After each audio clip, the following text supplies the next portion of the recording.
திருக்கோளூர் பெண் பிள்ளை ரகசியம் 46ஆம் ரகசியம். வைத்த விடத்து இருந்தேனோ பரதாழ்வாரைப் போலே. ராமானுஜர், பெண்ணே, நீ பரதன் கதையை கூறு என்றார். உடையவர் ஆவலுடன். குட்டிப் பெண் ஆர்வமாக தொடர்ந்தாள். ஸ்ரீராமபிரானுக்கு பட்டாபிஷேக ஏற்பாடுகள் நடக்கிறது. அயோத்தியில் எல்லோரும் ஆனந்தமாக இருக்கிறார்கள். அந்த சமயம் பரதாழ்வார் தன் மாமாவை பார்க்க கேகேய நாட்டிற்கு சென்றிருந்தார். மறுநாள் பட்டாபிஷேகம். அன்று இரவு அன்னை கைகேயி கூனி மந்தரையின் பேச்சை கேட்டு ஸ்ரீராமபிரானை காட்டிற்கு அனுப்ப அதிர்ச்சியில் தசரத மன்னன் இறந்து போனார்.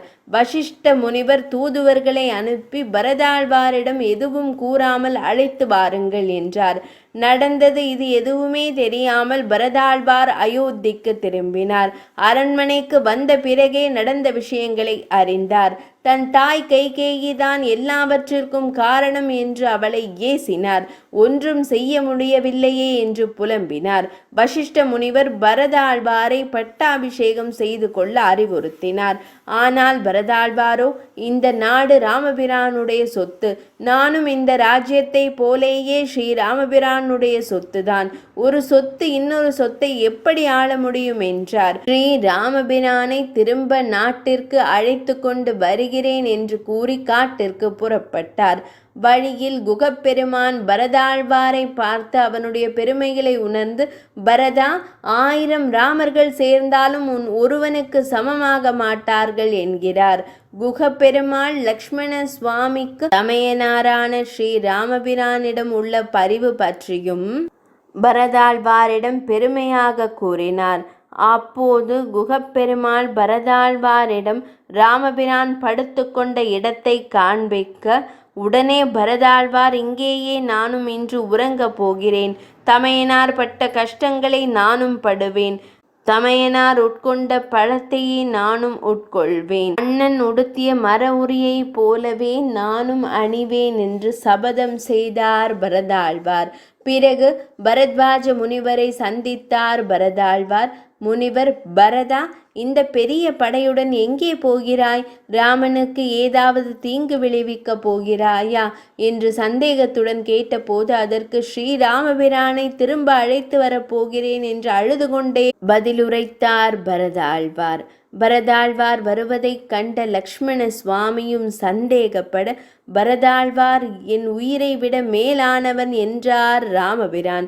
ஸ்ரீராமரை பார்த்த பரதாழ்வார் ஓடி வருகிறார். தரையில் தாரை தாரையாக கண்ணீர் சிந்துகிறார். துக்கம் தொண்டையை அடைக்க பேச முடியாமல் தவிக்கிறார்.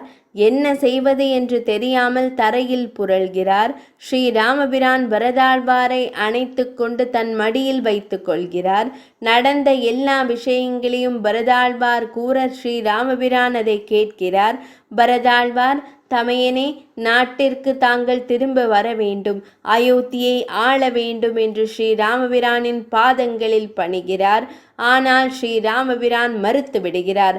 பரதாழ்வார் எவ்வளவு கெஞ்சியும் ஸ்ரீராமபிரானின் மனம் இறங்கவில்லை. விடாப்பிடியாக இருக்கிறார். பரதாழ்வாருக்கு என்ன செய்வது என்று தெரியவில்லை. ஸ்ரீராமபிரானின் விருப்பமே தன் விருப்பம் என்ற முடிவிற்கு வருகிறார். இந்த பாதுகைகளின் மீது ஏறி நின்று எனக்கு கொடுங்கள், அதை அயோத்திக்கு எடுத்துச் செல்கிறேன் என்று பரதாழ்வார் கூற ஸ்ரீராமபிரான் பாதுகைகளை கொடுக்கிறார்.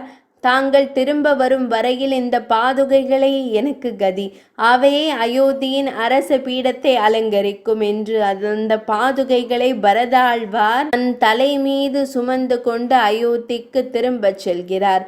சாமி, பொருள் ஒன்றை ஓரிடத்தில் வைத்தால் அது அங்கேயே இருக்கும். ஸ்ரீராமபிரான் பரதனை அயோத்திக்கு திரும்ப போ என்று கூறிய போது பரதாழ்வார் ஒரு பொருள் போல கேட்டுக்கொண்டார்.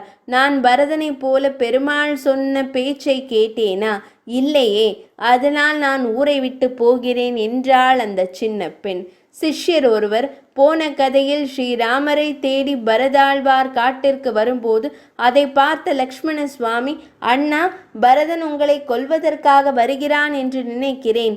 நான் பரதனை கொன்று விடுகிறேன். எனக்கு அனுமதி கொடுங்கள் என்று லக்ஷ்மண சுவாமி கோபத்துடன் கூறுகிறார். அதை பற்றி விளக்க வேண்டும் என்றார் அந்த சிஷ்யர். அந்த சின்ன பெண் உடையவரை பார்த்து, ஆமாம் சாமி, நீங்கள் அதை சொல்ல வேண்டும் என்றாள். உடையவர் புன்னகையுடன் கூறுகிறேன் என்று ஆரம்பித்து மேலே பார்த்தார். காற்றில் ஒரு சருகு ஒன்று பறந்து கொண்டிருந்தது. கையை மேலே காண்பித்து, இதோ அங்கே காற்றில் ஒரு சருகு, அதாவது காய்ந்த இலை பறக்கிறது. அதை பார்க்கும்போது என்ன தோன்றுகின்றது என்றார் உடையவர். மேலே பார்த்த ஒரு சிஷ்யர், காற்று அடிக்கிறது, சருகு பறக்கிறது, வேறொன்றும் தோன்றவில்லையே என்றார். மற்றவர்களும் தலையசைத்து ஆமோதித்தார்கள். இதே சருகு ஒரு எழுதிய ஓலை சுவடியாக இருந்தால் என்று உடையவர் கேட்க, உடனே துரத்தி சென்று பிடிக்க முயற்சி செய்வேன் என்றார் இன்னொரு சிஷ்யர். ஆற்றில் வெள்ளம் கரை புரண்டு ஓடுகிறது, அப்பொழுது என்று உடையவர் கேட்க, சிஷ்யர் ஓலை போய்விட்டதே என்று புலம்புவது தவிர வேறு ஒன்றும் செய்ய முடியாது என்றார். இதே ஓலைக்கு பதில் ஒரு குழந்தை தவறி விழுந்தால் உடனே அந்த குழந்தையின் தந்தை தன் உயிரே போனாலும் பரவாயில்லை என்று குதிப்பார் இல்லையா என்றார். சிஷ்யர்கள் ஆமாம் என்று ஆமோதித்தார்கள். உடையவர் தொடர்ந்தார், நம் ஒன்றின் மீது பற்று வைக்கின்றோம். அதற்கு ஏதாவது தீங்கு ஏற்படும் போது அது பறிபோய் விடுமோ என்ற பயம் ஏற்படுகிறது. ஒரு காய்ந்த சருகு காற்றில் பறக்கும்போது அதன் மீது நமக்கு பற்று கிடையாது. அதனால் அதை சட்டை செய்வதில்லை. ஓலை சுவடியும் ஒரு காய்ந்த சருகுதான். ஆனால் அதில் ஏதோ குறிப்பு உள்ளதால் அதன் மீது பற்று ஏற்படுகிறது. அதை துரத்தி கொண்டு ஓடுகிறோம். வெள்ளத்தில் அடித்து கொண்டு போகும்போது நம் துரத்தலை நிறுத்தி விடுகின்றோம். குதிக்க பயப்படுகிறோம். காரணம், நம் உடல் மீது நமக்கு ஓலை சுவடியை காட்டிலும் அளவற்ற பற்று. ஆனால் குழந்தை விழும்போது நம் உடலில் மீது பற்று நீங்கி குழந்தையை காக்க வெள்ளமாக இருந்தாலும் குதிக்கின்றோம். நாம் நேசிக்கும் ஒன்றிற்கும் ஆபத்து ஏற்படும் போது பயம் இயற்கையாக வருகிறது. பற்று கூட கூட எங்கே பறிபோய் விடுமோ என பயமும் அதிகமாகும். பயத்தின் ஒரு வெளிப்பாடு கோபம் என்று உடையவர் நிறுத்தினார். அப்படியா சாமி என்றாள் அந்த சின்ன பெண்.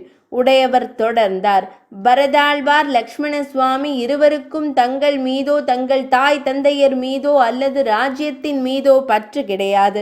இருவருக்கும் ராமனிடம் மட்டுமே அளவு கடந்த பற்று மற்றும் அன்பு உண்டு. பரதன் தன் தந்தை தசரத சக்கரவர்த்தி மாண்டுவிட்டார் என்று கேள்விப்பட்ட போது ஏற்படாத அதிர்ச்சி ஸ்ரீராமபிரான் காட்டிற்கு சென்று விட்டார் என்று கேட்டபோது ஏற்பட்டது. நீதான் இனி அரசன் என்ற போது அதிர்ச்சியும் பயமும் கலந்து அது கோபமாக வெடித்தது. அதனால்தான் தன் தாயை கண்டபடி ஏசினார். தன் குருவின் பேச்சை கேட்க மறுத்தார். இதை போல லக்ஷ்மண சுவாமியும் பரதாழ்வார் வரும்பொழுது பரதாழ்வாரால் ஸ்ரீராமபிரானுக்கு ஏதாவது தீங்கு நேரப் போகிறதோ என்ற பயம், அந்த பயம் காரணமாக பரதாழ்வாரை கண்டபடி பேசினார். பரதாழ்வார் லக்ஷ்மண சுவாமியின் இருவருடைய கோபமும் ஸ்ரீராமபிரான் மீது இருந்த அளவற்ற பற்றின் வெளிப்பாடு என்றார் உடையவர்.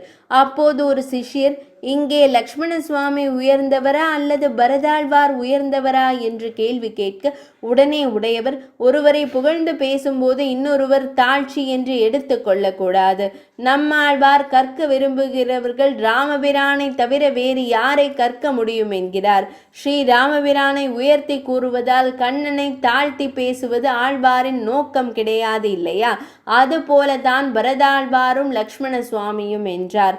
உடையவர், பெண்ணே, பரதாழ்வாரால் ராமருக்கு ஏதாவது தீங்கு நேரப் போகிறதோ என்று லக்ஷ்மண சுவாமி பயந்தார். அந்த லக்ஷ்மண சுவாமியால் ராமருக்கு ஏதாவது தீங்கு வந்து விடுமோ என்று குகப்பெருமாள் பயந்தார் என்றார். உடனே அந்த பெண், அக்கரைக்கே விட்டேனோ குகப்பெருமாளை போலே என்றாள். 46ஆம் ரகசியம் நிறைவடைந்தது.